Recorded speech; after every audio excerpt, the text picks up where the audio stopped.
Hi friends, ఈరోజైతే మనం గోధుమ పిండితో స్పెషల్ బాదుషా ఎలా తయారు చేసుకోవాలో చూద్దాం. చూడండి, గోధుమ పిండితో మనం బాదుషాలు చాలా రుచిగా ఉంటాయండి.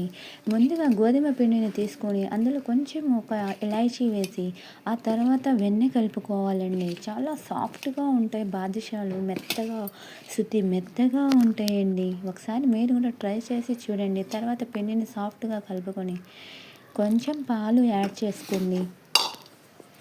మనం వాటర్ని స్కిప్ చేసామండి. వాటర్ అనేది యాడ్ చేయలేదు ఇందులో. ఈ పిండిలో మనం ఓన్లీ మిల్క్ని యాడ్ చేసుకున్నామండి. చపాతీ పిండిలాగా సాఫ్ట్గా కలుపుకొని మనం బాదుషాలకి రెడీ చేసుకుంటున్నామండి పిండిని. తర్వాత ఉండలు చేసి మనం బాదుషా షేప్ చేసి గుంట పెట్టుకోవాలండి మనం. తర్వాత ఆయిల్లో డీప్ ఫ్రై చేయండి. నేనైతే సిమ్లో పెట్టుకొని చేసానండి.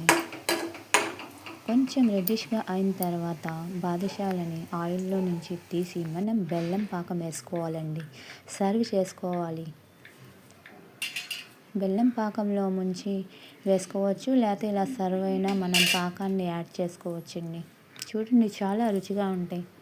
చాలా మెత్తగా సాఫ్ట్ బాదుషాలు గోధుమ పిండితో రెడీ అయిపోయినాయండి. చాలా బాగుంటాయి. సర్వ్ చేయండి.